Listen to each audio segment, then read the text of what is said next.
The last lesson. बच्चों, ये कहानी फ्रैंको प्रेसन वार पर आधारित है। यह वार 1870 को लड़ी गई थी। इस युद्ध में फ्रांस हार जाता है और प्रेसन सेना फ्रांस का 2 डिस्ट्रिक्ट एल्सेस और लॉरेन पे कब्जा कर लेती है। फिर जर्मन की राजधानी बर्लिन से एक ऑर्डर भेजी जाती है कि अब से एल्सेस और लॉरेन में जितने भी सारे स्कूल होंगे, सारे स्कूलों में फ्रेंच लैंग्वेज को ना पढ़ाकर जर्मन लैंग्वेज को पढ़ाया जाए। अपने देश और अपने लैंग्वेज को खोकर वहाँ के लोग काफी दुखी हो जाते हैं। उन्हें अचानक पता चलता है कि उनके लिए उनकी मातृभाषा कितना महत्वपूर्ण है। इस कहानी में 2 मेन कैरेक्टर है। एक फ्रांस जो कि एक छोटा सा बच्चा है और उसे स्कूल जाना बिल्कुल भी अच्छा नहीं लगता, और एक मिस्टर हैमेल जो कि एक बहुत ही स्ट्रिक्ट लैंग्वेज टीचर है जो कि एल्सेस के एक स्कूल में पढ़ाते हैं। इस ऑर्डर को आने से एक दिन पहले जब फ्रांस स्कूल गया था, तब मिस्टर हैमेल सबको एक होमवर्क दिया हुआ था कि अब जब तुम कल आओगे तो सभी लोग पार्टिसिपल पढ़ के आना। कल मैं पार्टिसिपल पे क्वेश्चन पूछूंगा। लेकिन फ्रांस पार्टिसिपल का कुछ भी नहीं पढ़ता और अगले दिन जब वो सो के उठता है तो स्कूल के लिए लेट हो चुका था। अब वो सोचता है क्या उसे स्कूल जाना चाहिए या नहीं जाना चाहिए। वो खिड़की के बाहर देखता है। बाहर का मौसम बहुत ही अच्छा था। सूर्य की चमकती हुई किरणें पेड़ों में पड़ रही थी और वहीं बगान पर पक्षियां चहचहा रहे थे। उसके घर से थोड़ी ही दूर में एक खुले मैदान थी जहां पर प्रेसन सेना युद्ध अभ्यास कर रहे थे। ये सब नजारे को देखकर उसका मन करता है आज स्कूल ना जाए और यही सब देख करके आज टाइम पास करे। लेकिन फिर वो सोचता है उसे स्कूल ही जाना चाहिए और वो स्कूल जाने लगता है। जब वो टाउन हॉल के पास से गुजरता है, टाउन हॉल एक ऐसी जगह थी जहाँ पे एक बुलेटिन बोर्ड लगा हुआ था और उस बुलेटिन बोर्ड में पिछले 2 सालों से जितनी भी न्यूज लिखी जाती थी सारा का सारा बैड न्यूज हुआ करता था। वहाँ पे बहुत सारे लोगों की भीड़ थी। एक ओल्ड आयरन स्मिथ वहाँ पे अपने सहयोगी के साथ न्यूज को पढ़ रहा था। वह फ्रांस को देखता है कि फ्रांस तेजी से स्कूल जा रहा है। उसे तेजी से स्कूल जाते हुए देखकर वो उसे टोकता है, अरे बच्चा, इतना तेज से मत जाओ, आज तो तुम्हारे पास पर्याप्त समय है, तुम अपना स्कूल समय पर पहुंच जाओगे। फ्रांस को लगता है वो व्यक्ति उसको मजाक उड़ा रहा है क्योंकि वो लेट हो गया है। अब वो तेजी से चलने लगता है और हाँफते हाँफते स्कूल बिल्डिंग के बाहर पहुंच जाता है। अक्सर जब भी स्कूल शुरू होती थी बहुत ज्यादा शोरगुल होता था, जैसे कि दरवाजे का पटकना, एक साथ लेसन को पढ़ना। लेकिन उस दिन एकदम शांत था। फ्रांस को एक पल में लगा जैसे कि वो रविवार के दिन स्कूल आ गया है। अब वह स्कूल के अंदर प्रवेश करता है और खिड़की से झांक करके अपना क्लासरूम को देखता है। क्लासरूम के अंदर सारे बच्चे बड़े ही शांत बैठे हुए थे और वहीं उसका क्लास टीचर मिस्टर हैमेल अपना छड़ी को लेकर के इधर उधर घूम रहे थे। फ्रांस बहुत ज्यादा डर जाता है वो अंदर क्लासरूम में कैसे घुसे, क्योंकि अगर टीचर उसे देखेगा तो उसे मार पड़ेगी। लेकिन जब वो चुपके से घुसकर क्लासरूम में बैठने का प्रयास करता है, मिस्टर हैमेल पीछे घूमकर उसे देख लेता है और बड़े ही प्यार से कहता है, अरे फ्रांस, तुम आ गया, अच्छा हुआ तुम आ गए, चलो जाओ अपने सीट पर बैठ जाओ, आज तो हम तुम्हारे बिना ही लेसन को पढ़ाने वाले थे। फ्रांस को एक पल में समझ में नहीं आया कि आज हमारे टीचर इतना बदल क्यों गए, आज उन्हें पनिशमेंट क्यों नहीं मिला। वो अपनी सीट में जाकर के बैठ जाता है। अब उसका डर थोड़ा कम हो गया था। अब वो सर उठाकर बच्चों को देखता है। सारे बच्चे सिर झुकाए वहाँ बैठे हुए थे, सब के सब उदास लग रहे थे। वो मिस्टर हैमेल को देखता है। उस दिन मिस्टर हैमेल अपना खास संडे ड्रेस को पहन करके आए हुए थे, black silk cap, frill shirt और ग्रीन कोट। फ्रांस जब पीछे मुड़ता है तो पीछे का नजारा देखकर वो चकित हो जाता है, क्योंकि पीछे सारे बेंच हमेशा खाली रहता था। लेकिन उस दिन गांव के लोग भी आकर के बैठे हुए थे। गांव का पुराना मेयर, ओल्ड हाउसर और भी कई लोग वहाँ पे पुरानी किताबें लेकर के आए हुए थे और उन लोग अपनी किताबों को पढ़ने का प्रयास कर रहे थे। सारे लोगों की आवाज कांप रही थी। फ्रांस को समझ में नहीं आ रहा था कि आज क्लासरूम में क्या हो रहा है। इतने में मिस्टर हैमेल अपने चेयर से खड़ा हो जाता है और वो कहता है, देखो बच्चों, आज जो मैं आपको पढ़ाने जा रहा हूँ आप उसे बड़े ध्यान से सुनना, क्योंकि आज का लेसन आप लोगों के लिए लास्ट लेसन होगी। क्योंकि जर्मन की राजधानी बर्लिन से एक आदेश आया हुआ है कि अब एल्सेस और लॉरेन के जितने भी सारे स्कूल होंगे, सारे स्कूलों में फ्रेंच लैंग्वेज की पढ़ाई को ना पढ़ाकर जर्मन लैंग्वेज को सिखाया जाए।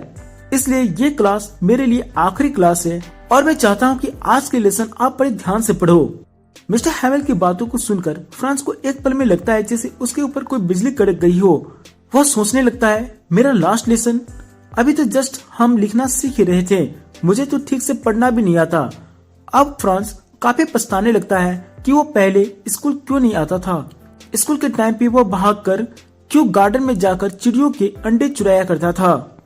वो किताब जो वो कुछ देर पहले जब अपने बैग में भर करके ला रहा था एकदम बकवास सा लगता था, लेकिन जैसे वो जाना कि ये किताब और हमें कभी पढ़ना ही नहीं है, वो किताबें फ्रांस के लिए एक दोस्त बन जाता है जिसे छोड़ पाना बहुत ही मुश्किल था।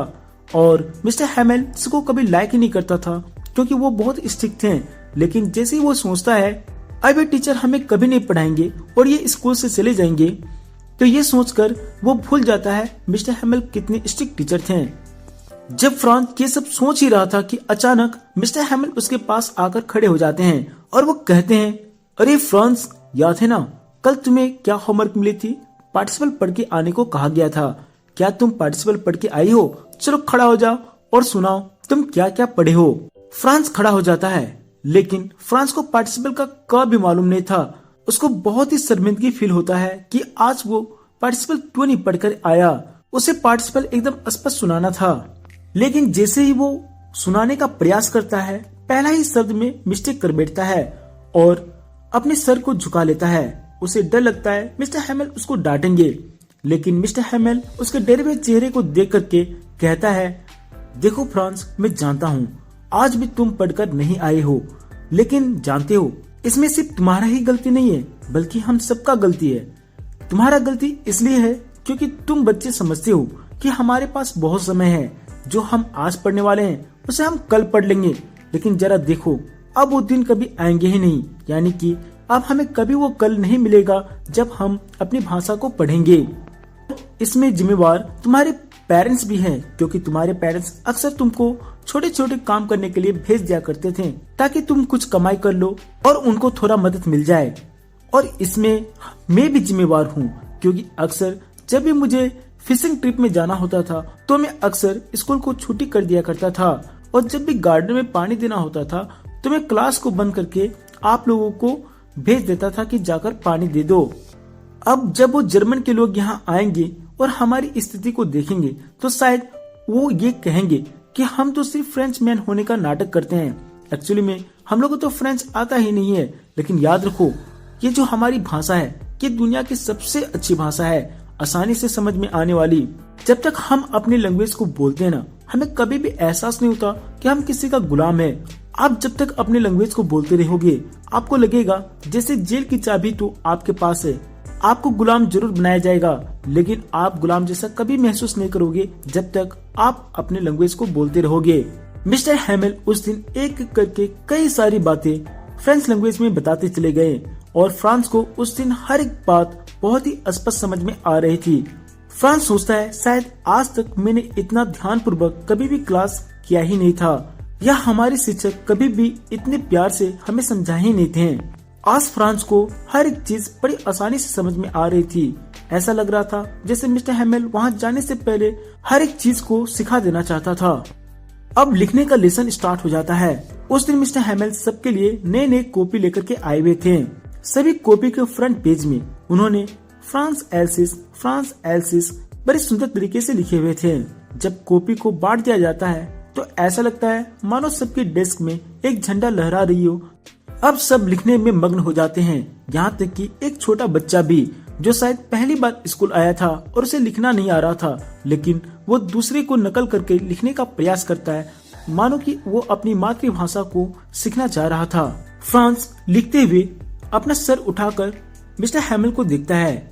मिस्टर हैमेल बड़े ही उदास अपने चेयर पर बैठे हुए थे। वो स्कूल की हर एक चीजों को देख रहे थे, मानो यहाँ जाने से पहले हर एक चीज के चित्र को अपने मन में बिठा लेना चाहते हो। फ्रांस दिखता है स्कूल के छत पर एक कबूतर आकर बैठ गई है और वो गुनगुनाने लगती है। तो उसे गुनगुनाता हुआ सुनकर फ्रांस सोचता है क्या जर्मन के लोग जब आएंगे तो ये जर्मन के लोग इन कबूतर को भी फोर्स करेंगे कि तुम्हें अपनी भाषा से नहीं बल्कि जर्मन से गुनगुनाना पड़ेगा। लिखने की लेसन खत्म हो जाती है और एक गाने का लेसन स्टार्ट होता है। गाने का लेसन कुछ बच्चे लोग राष्ट्रीय गीत को गाते हैं और तभी चर्च में 12 बजने की घंटी बज जाती है। बिल्कुल इसी समय प्रसन्न सेना लोग युद्ध अभ्यास करके वापस लौटते हैं। ये पल मिस्टर हैमेल का स्कूल में आखिरी पल था। वो काफी भावुक हो जाते हैं और वो चेयर पर चढ़ जाते हैं और वो बच्चों को कुछ कहना चाहते हैं, लेकिन जैसे वो कहते हैं उनकी आवाज गले में ही अटक जाती है। वो आगे नहीं बोल पाते हैं और वो फिर एक चौक का टुकड़ा लेते हैं और ब्लैक बोर्ड की ओर मुड़ जाते हैं और ब्लैक बोर्ड पर लिखते हैं 5 लव फ्रांस, और ये लिखकर अपने सर को ब्लैक बोर्ड की ओर झुका देते हैं और हाथों ही हाथों में इशारा करके बच्चों से कहते हैं, देखो बच्चों, स्कूल खत्म हो गया और आप जा सकते हो। और इस तरह से ये कहानी खत्म हो जाती है। बच्चों, ये कहानी आपको कैसा लगा कमेंट करके जरूर बताना। और आप अगर मेरे चैनल पे नए आए हो तो प्लीज चैनल को सब्सक्राइब करना मत भूलना।